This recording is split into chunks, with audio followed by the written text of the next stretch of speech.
जय माता दी। आई भैया, यही नवरात्र में एक भक्त माता रानी के कैसे अपने भाव में बखान करता है भैया।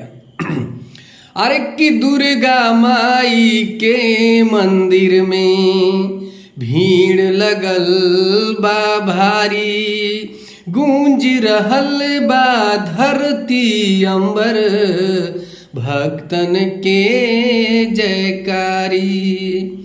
कैसे बखान करता है भैया। अरे किनिमिये घरवा रे माई के, आर निमिये दुआरवा हो, किनिमिये तरवाना। हर निमिये घरवा रे माई के, निमिये दुआरवा हो, किनिमिये तरवाना हो, किनिमिये तरवाना।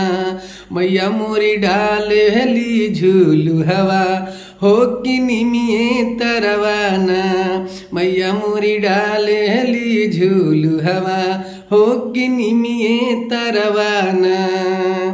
हर पकड़ी पिपरवा माई के मन ही न भावे, बेली जूही चंपा चमेली केहू न चढ़ावे। पकड़ी पिपरवा रे माई के मन ही न भावे, बेली जूही चंपा चमेली केहू न चढ़ावे। अरे तो निमिये पसान माई के, अरे फूल अड़हुलवा हो, कि निमिये तरवाना।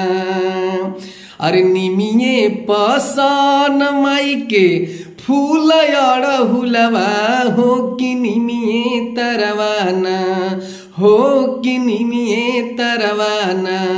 मैया मोरी डालेली झूलू हवा हो, कि निमिये तरवाना। मैया मोरी डालेली झूलू हवा हो, कि निमिये तरवाना।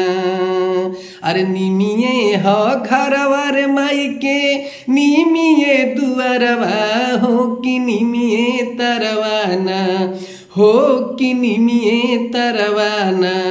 मैया मोरी डालेली झूलू हवा हो, कि निमिये तरवाना। मैया मोरी डालेली झूलू हवा हो, कि निमिये तरवाना।